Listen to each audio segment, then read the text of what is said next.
Hi friends, എല്ലാവർക്കും പുതിയൊരു വീഡിയോയിലേക്ക് സ്വാഗതം. ഇന്നത്തെ വീഡിയോയിൽ കുറച്ച് യൂസ്ഫുൾ ആയിട്ടുള്ള ടിപ്സാണ് കാണിക്കുന്നത്. ആദ്യത്തെ ടിപ്പ്, ഇതേപോലെ നമ്മൾ സോപ്പൊക്കെ വാങ്ങുമ്പോൾ ബാക്കി വരുന്ന കവർ ഉണ്ടാവുമല്ലോ, അത് വെച്ചിട്ടുള്ള കിഡ്ലൻ ടിപ്പാണ്. അപ്പോൾ ഇതേപോലത്തെ സോപ്പ് കവറൊക്കെ ഉണ്ടെങ്കിൽ അത് നമുക്ക് ചെറിയ പീസായിട്ടൊന്ന് കട്ട് ചെയ്തെടുക്കാം. ഇങ്ങനത്തെ സോപ്പ് കവറിൽ സാധാരണയായിട്ട് നമ്മൾ എടുക്കുമ്പോൾ തന്നെ നല്ലൊരു സ്മെല്ലാണ്. അപ്പോൾ ഇത് 2-3 പീസായിട്ട് കട്ട് ചെയ്ത ശേഷം ഡ്രസ്സിൻ്റെ ഇടയിലൊന്ന് വെച്ച് കൊടുത്തിട്ടുണ്ടെങ്കിൽ ഡ്രസ്സിലും അതേപോലെ നല്ല സ്മെല്ല് കിട്ടും. അടുത്തതായിട്ട് ഇതേപോലെ പ്ലാസ്റ്റിക് അല്ലാത്ത കോട്ടൺ പോലെ ഇരിക്കുന്ന കവർ ഉണ്ടാവുമല്ലോ, അങ്ങനത്തേതുണ്ടെങ്കിൽ ഇതേപോലെ ഒന്ന് കട്ട് ചെയ്തെടുക്കണം.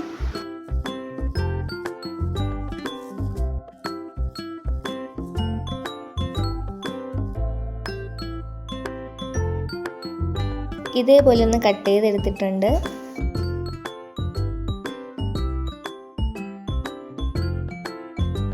ഇനി ഇതിലേക്ക് ചേർക്കുന്നത് ഒരു 5 ടേബിൾ സ്പൂൺ ഉപ്പാണ്. അതിൻ്റെ കൂടെ തന്നെ കംഫർട്ടിൻ്റെ ലിക്വിഡ് ഉണ്ടല്ലോ, അത് 1 ടേബിൾ സ്പൂണോളം ചേർത്ത് കൊടുക്കുന്നുണ്ട്. എന്നിട്ട് നന്നായിട്ടൊന്ന് മിക്സ് ചെയ്തെടുക്കാം.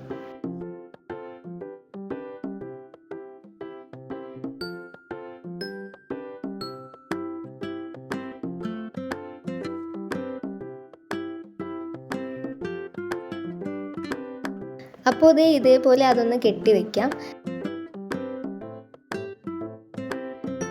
ഇത് കിച്ചണിൽ വെച്ചിരുന്നാൽ നല്ലൊരു എയർ ഫ്രഷ്നറായിട്ട് വർക്ക് ചെയ്യും. നല്ല സുഗന്ധമാണ്. വളരെ ഈസിയാണ്, നല്ലൊരു ടിപ്പാണ്. എല്ലാവരും ചെയ്ത് നോക്കൂ.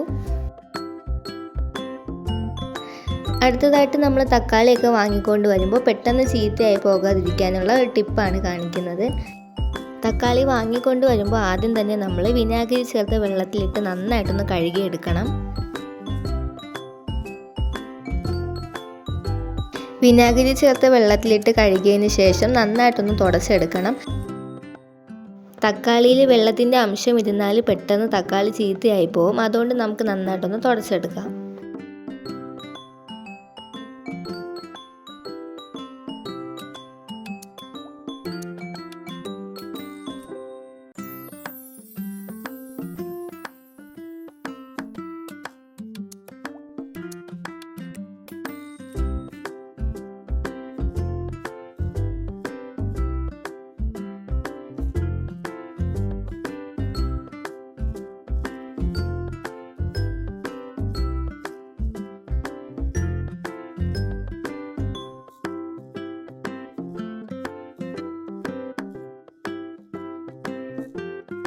എല്ലാ തക്കാളിയും നന്നായിട്ടൊന്ന് തുടച്ചെടുത്തിട്ടുണ്ട്. ഇനി അടുത്തതായിട്ട് ചെയ്യേണ്ടത് ഇതേപോലത്തെ ന്യൂസ് പേപ്പർ എടുക്കുക. ചെറിയ കഷ്ണങ്ങളാക്കി എടുത്താൽ മതി.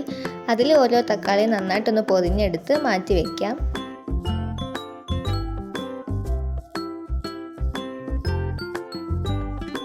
ഇതേപോലെ പേപ്പറിൽ പൊതിഞ്ഞ് വെക്കുന്നത് കൊണ്ട് തക്കാളിയിൽ ബാക്കി വെള്ളത്തിൻ്റെ അംശം എന്തെങ്കിലും ഉണ്ടെങ്കിൽ അതും കൂടി മാറി കിട്ടും.